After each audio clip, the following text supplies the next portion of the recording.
Jax's revenge domain. You should have seen Kevin Morrison's face when I handed him the letter.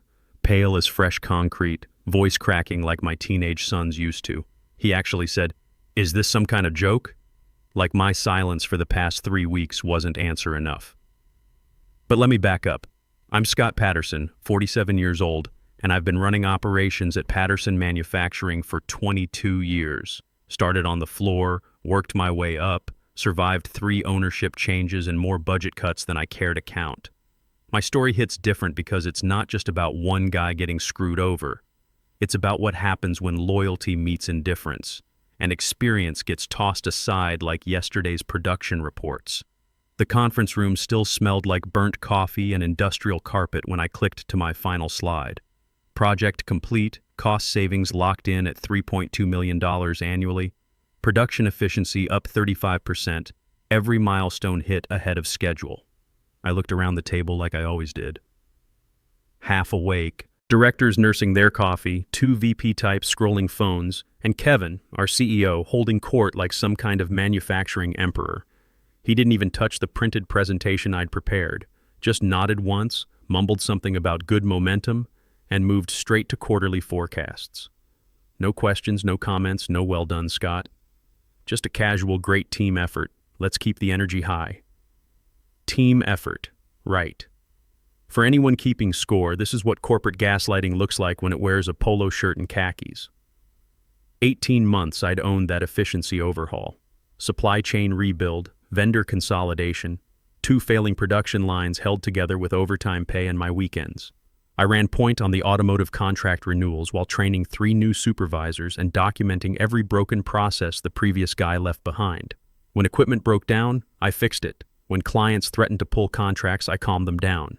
When the numbers didn't add up, I made them work myself. And now my name wasn't even in the executive summary. I checked the handout afterward in the men's room. They listed the project team as a bullet point under operational improvements. I wasn't even that. After the meeting, I passed Kevin in the hallway. He didn't make eye contact, just said, "Let's circle up next quarter." "Yeah, sure." And kept walking like I was a calendar reminder he'd already snoozed twice. I didn't answer because the file was already saved on my desktop. Final notice reviewed by legal, PDF, dated, signed, reviewed 3 times. I'd prepared it the week after he skipped our monthly one-on-one, then posted a company-wide email thanking everyone for the project's success, mentioning every department head except mine. I didn't need revenge. I needed closure.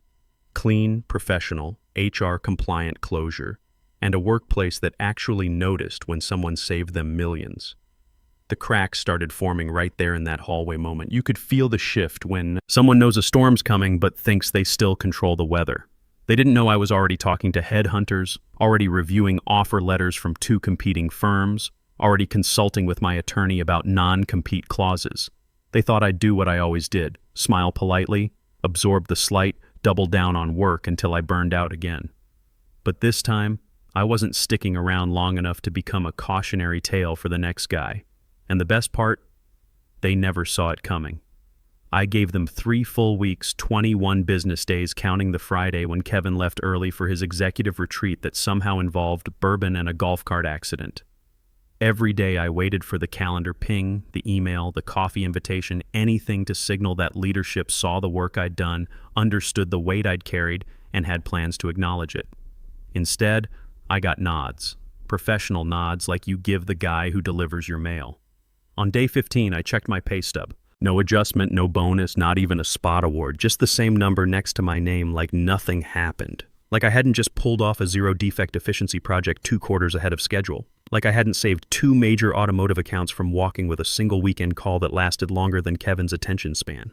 The factory floor started feeling different. Conversations shifted when I walked past, not because I was being talked about, but because I wasn't. That's the part they don't tell you about workplace invisibility. It doesn't always feel like exile. Sometimes it feels like being absorbed into the machinery. By the 3rd Monday, I walked over to Susan Morrison, Kevin's assistant, and asked the question that had been eating at me for weeks. Any word on the post-project promotion timeline? She barely looked up from her computer. He said he'll circle back next quarter. Next quarter? As in 3 months from now? As in after the next product launch I wouldn't be leading? As in, we're hoping you quietly give up? I nodded, said thanks like a good soldier, walked back to my office. Then I opened the folder titled When They Don't. Inside was the PDF. I'd written it the night I pulled the final cost reports off the shared drive. No emotion, no anger, just resignation dressed up as professional courtesy. Dear Kevin, I want to thank you for the opportunities I've had over the past 22 years. All very clean, all very proper. HR would need a magnifying glass to find anything unprofessional. But then, just above my signature, I added a line I hadn't included before. Good luck with the next efficiency initiative. I read it 3 times, smiled once, then hit print. There's a stillness people talk about after major decisions. That's what it felt like. Not a storm, not drama, just silence finally making sense. I wasn't quitting out of anger. I was done because they'd made my contribution optional, because I realized I could be essential and invisible at the same time. And essential work without recognition is just unpaid consulting. The file name hadn't changed since I first saved it. Final notice reviewed by legal, PDF. And now it was time to deliver. Kevin always took his coffee at 8:45 like clockwork. 1 cream, 2 sugars in the company mug he inherited from the previous CEO before they shipped him off to strategic advisory. He liked routine. He liked control. He liked the illusion of being a leader people respected without needing to earn it. So that Tuesday morning, while he was stirring his cup with that same smug little wrist motion, I walked into his office and set the envelope on his desk. No speech, no drama, just 1 sentence. You'll want to read that before the production meeting. His eyes flicked from the envelope to me, then back. He squinted like I'd just handed him a court summons. I didn't wait. I turned around, walked out of his office, and let the silence follow me down the hallway like a shadow I no longer needed to carry. The door clicked behind me. A beat. Then, wait, is this some kind of joke? There it was. The crack in the performance. His voice was loud enough to bounce off the glass partition walls. I didn't stop, didn't flinch, just kept walking past the intern pretending not to eavesdrop, past the HR manager whose eyes briefly met mine. My badge beeped at the exit scanner just as Kevin's footsteps hit the carpet behind me. I didn't look back because the decision wasn't up for discussion. It wasn't a negotiation. It was closure he hadn't earned the right to delay. In my truck, I checked my phone to make sure the copy I'd emailed HR had gone through. It had. Subject: Formal Notice. Scott Patterson. Attachment: Final Notice Reviewed by Legal. PDF. And inside that file, in the final paragraph, right after thanking the team for the learning opportunities, sat a line that would make Kevin's day spiral into chaos. Per company policy, I will not be transitioning institutional knowledge beyond standard 2-week notice. All work is documented. I didn't owe them more than that. I'd already stayed late when no one asked, already trained supervisors while my own title stayed frozen, already fixed what others broke without credit or compensation. Now they'd get exactly what they gave, the minimum required. As I pulled out of the parking lot, I heard my phone buzzing with missed calls. Too late. They thought I'd be grateful for crumbs, loyal despite neglect, patient until the next budget cycle. They forgot who built the systems they were standing on, and they were about to find out what happens when the foundation walks away. By Thursday, they were already scrambling. I got the first text at 9:15 a.m. from someone on the production team. Hey Scott, do you happen to have the latest vendor contact spreadsheet? Something's missing in the shared folder. 5 minutes later. Also, what's the correct sequence for the line changeover? The documentation seems incomplete. I didn't respond. My phone was still getting notifications, but only because I hadn't bothered disabling them yet. I watched them pile up like digital panic signals. 35 unread messages in less than 2 hours. The irony? Most of these people hadn't contacted me directly in months. But now, with Kevin spinning in his executive chair like a suburban dad trying to fix a printer during the playoffs, I'd suddenly become essential again. Too late. They tried replicating my efficiency protocols using a year-old training manual someone found in the archives. It was obsolete before it was printed. The vendor matrix they used still referenced suppliers I'd replaced 8 months ago. The cost tracking system, which I'd custom built with 3 approval tiers and automated reporting, didn't function properly because, surprise, someone had removed my system access on Monday.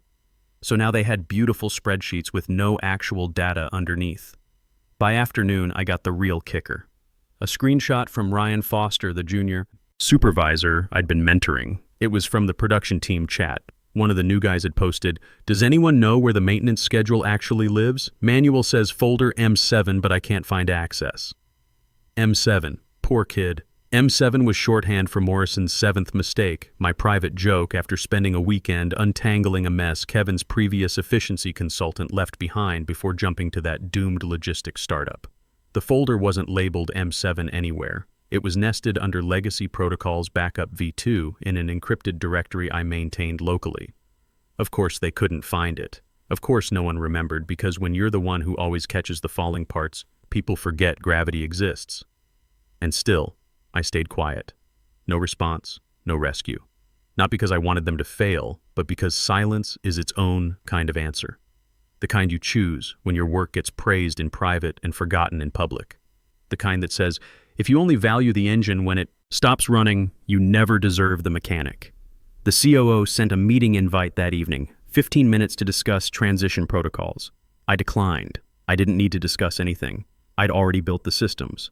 They were just now realizing what happens when the one person who knew how everything connected finally lets go. Friday's leadership call was already 25 minutes late when Kevin finally joined. His tie was crooked, probably from rushing, and his video kept cutting out like even Zoom didn't want to deal with him. Someone tried breaking the tension with a joke about Murphy's Law. No one laughed. The production report he screen shared looked wrong. The metrics were outdated, the efficiency ratings made no sense, and two major initiatives, the Q4 audit prep and the supplier transition, were just gone, like no one had ever told him they existed. Except I had, repeatedly, in meetings, in emails, in the presentation I'd given 3 weeks ago, the same presentation he'd glanced at once, before saying great team effort and moving to his next agenda item. Now here he was, pretending to captain the ship while waving an old map and hoping no one noticed we were already off course. Then came the moment. The COO leaned forward on the call, her voice like steel wrapped in velvet. "Kevin, I'm looking at the dashboard and don't see updated efficiency metrics for the manufacturing overhaul." "Where are they logged?" Kevin blinked, clicked around, shifted in his chair. Should be in the project folder," he said, trying to sound casual. It wasn't. Because there was no single project folder, because that folder had lived on my encrypted local drive, updated weekly, compiled monthly, and synced to the secure server only I had maintained. A drive I'd wiped clean the moment my badge deactivated, per company protocol. I wasn't being vindictive. I was being compliant. Company policy was clear. Personally maintained systems, databases, tools, and local archives must be deleted or formally transferred prior to separation. I'd done both, thoroughly and by the book. But Kevin didn't read the book. He skimmed summaries, delegated details, and assumed the folder would magically reappear like it always had. That I would. He stammered something about following up later, tried pivoting to next quarter's projections, but the damage was done. The silence on that call wasn't polite waiting, it was decision-making silence. I wasn't there, but I heard about it within an hour. Ryan texted me, "What the hell did you leave them with? Kevin's melting down." I didn't respond. Not out of smugness, because there was nothing left to say. Nothing that hadn't already been documented, backed up, transferred properly, and signed off on. Later that night, I got a formal email from legal. "Hi Scott, just confirming you removed all personally maintained systems upon departure per company policy." I replied 10 minutes later, "Yes, per standard offboarding protocol. Let me know if you need the compliance checklist." No exclamation points, no smiley faces, just a clear record of a man who'd done his job, documented his work, and walked out before the rot could claim him too. Because silence isn't always the absence of sound. Sometimes it's proof you already said everything that mattered, loud enough the first time. Monday morning started with a system-wide alert they thought was just a glitch until every attempt to run the monthly efficiency report failed. Complete failure. The automated system stalled at 12%, production logs froze, and by 8:30 a.m. the plant manager was fielding angry calls from 3 major clients asking where their delivery confirmations were. Turns out when you gut an efficiency system built by one person and never learn how it actually works, it tends to bite back hard. Access credentials had expired over the weekend. They assumed auto-renewal because everything just worked before. But the auto-renewal wasn't automatic. It was manually triggered every Sunday night by a secure script I'd built during the supplier crisis last year. A crisis I'd worked through 3 consecutive weekends to solve, a crisis Kevin never even acknowledged. So without the renewal trigger, the whole authentication chain collapsed. Then came the real chaos. The vendor contracts, gone. Not missing, just not where they thought they'd be. Because someone, probably panicking earlier that week, had reorganized the shared files without understanding what half of them did. I'd labeled everything clearly, but when you think the organization fairy will handle your thinking, even a folder called Do Not Move Vendor Masters feels optional. And then, as if the system wanted to make a point, the automated efficiency tracking ran its scheduled weekend update.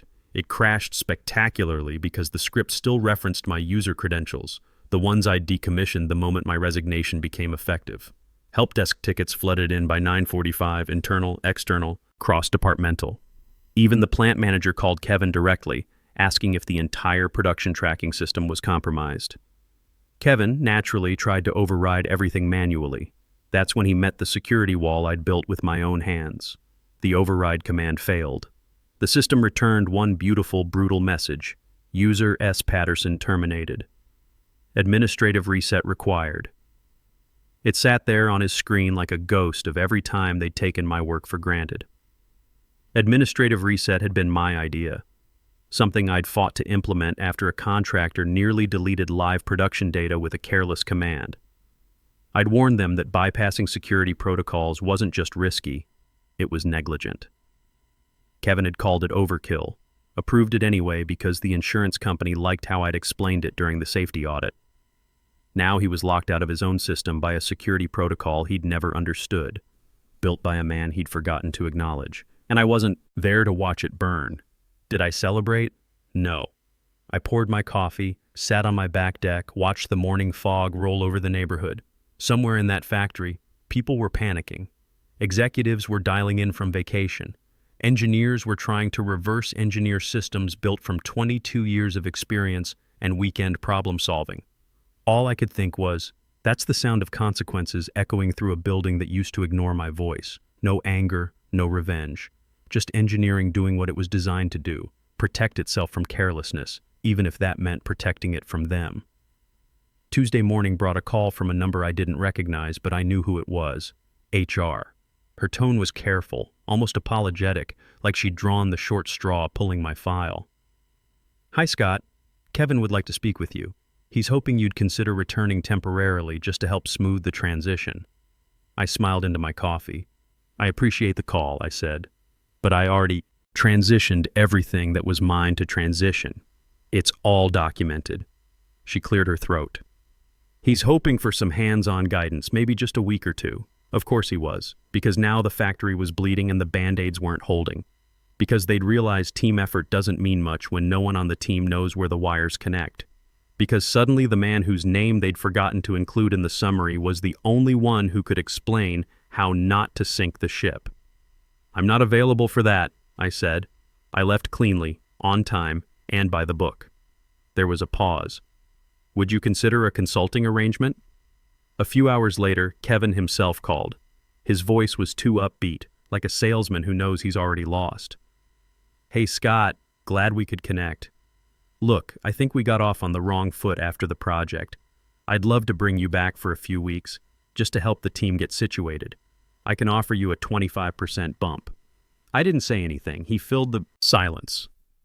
Okay, 40% and a director title. Fully remote, you'd be back in the system this afternoon.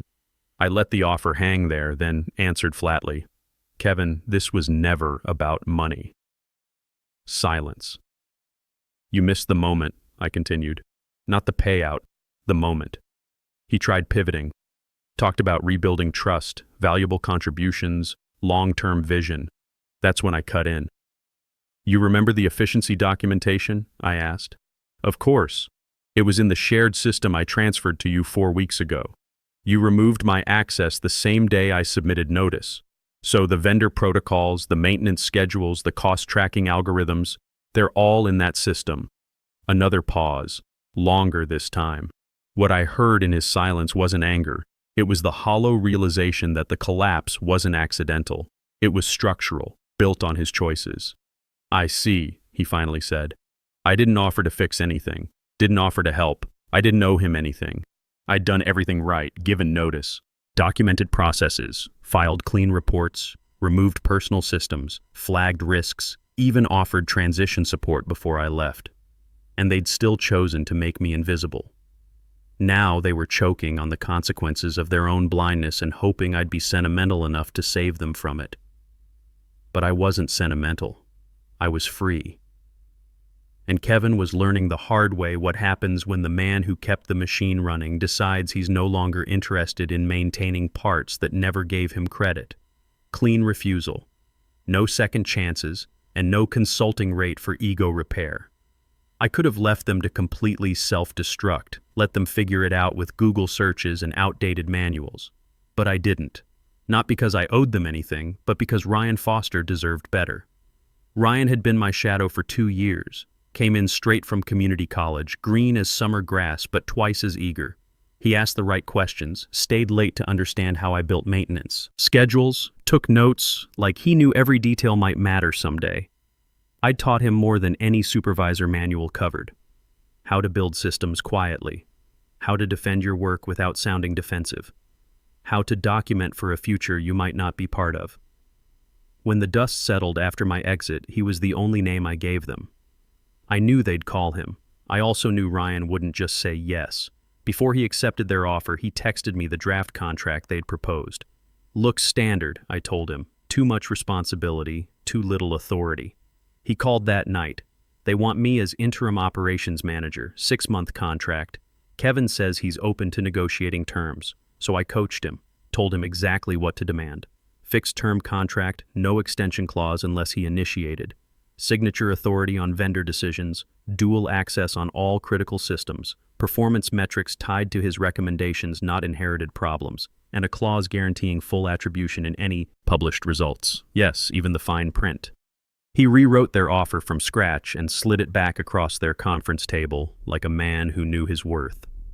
They signed it the next day. Just like that, Ryan walked into that building, not as a desperate replacement, but as the only person who could untangle the mess Kevin pretended didn't exist. On his first day, he texted me, "You mind if I use your maintenance template?" I replied, "Use everything, just put your name on it." He wrote back, "What should I call the new system?" "Yours," I told him. I only gave him one piece of real advice after that. Never wait for recognition. Build your leverage, then use it when it matters. Otherwise, they'll keep you in the background until they need someone to blame. He got it. Ryan wasn't going to make the same mistake I did, assuming loyalty would be repaid or that leadership would eventually notice the person holding everything together. The irony? Kevin now sits in on the production meetings Ryan leads, shows up with his camera off, mic muted, pretending to contribute while Ryan does what I used to do, only this time with actual decision-making authority. Ryan told me Kevin hasn't interrupted a meeting once, not since the day Ryan opened with, "We'll be using Patterson protocols as the baseline until further notice." He didn't say it like tribute, he said it like standard practice. And honestly, that's all I ever wanted. Not praise, not a ceremony, just for the work to survive, even if my name didn't. A month after everything settled, I got a LinkedIn message, middle of a Wednesday, the kind of quiet afternoon when you don't expect anything interesting. It was from Nicole Cooper, a former colleague who used to handle quality control before they outsourced half her department and called it operational optimization. The message just read, "Kevin's been moved to special projects. They're calling it a lateral opportunity." I stared at the screen for a second, then closed the app. No reply needed. Special projects. Translation: he'd been benched. He'd keep his salary, maybe even his office, but nobody would listen to him again. They'd parked him in some corner of corporate purgatory until he either retired or quit. It's the business equivalent of a penalty box for executives who flew too close to fires they pretended weren't real. And honestly, it made sense. Meanwhile, the efficiency project I'd bled for, the one that launched clean and under budget with cost savings that made the board's accountants smile, now sits proudly featured on the company website. Innovative operational transformation, scalable efficiency model. Only one name is listed under project leadership, Ryan Foster. I didn't flinch. He earned it. He knew what it cost, knew how many nights I'd spent rebuilding workflows from scratch because legacy systems kept failing every time someone looked at them wrong. He was there when I stayed late to walk compliance officers through documentation they couldn't understand. He was there. He saw it. So if they're going to put someone's name on the plaque, I'm glad it's his. As for me, I work from a home office now. Mostly freelance operations consulting, some efficiency audits, a few system designs for mid-size manufacturers that still remember how to say thank you without needing a board resolution. No office politics, no frantic badge swipes, no pretending to care about Kevin's weekend fishing stories with his college buddies. Just real work, real respect, real compensation. I track my hours, send my invoices, get paid, move on. Sometimes I still think about that moment I printed the resignation letter, how it felt in my hands. Final, clean, weightless. I didn't need applause. Didn't need a corner office or a title that sounded important at dinner parties. I just needed a moment when the choice was mine. Because when that moment passed, so did I. These days, I wake up when I want to, work with people who value what I bring to the table. My consulting rate is triple what they used to pay me, and nobody questions whether I deserve it. And for the first time in 22 years, I'm not waiting for someone else to decide what I'm worth. That made all the difference.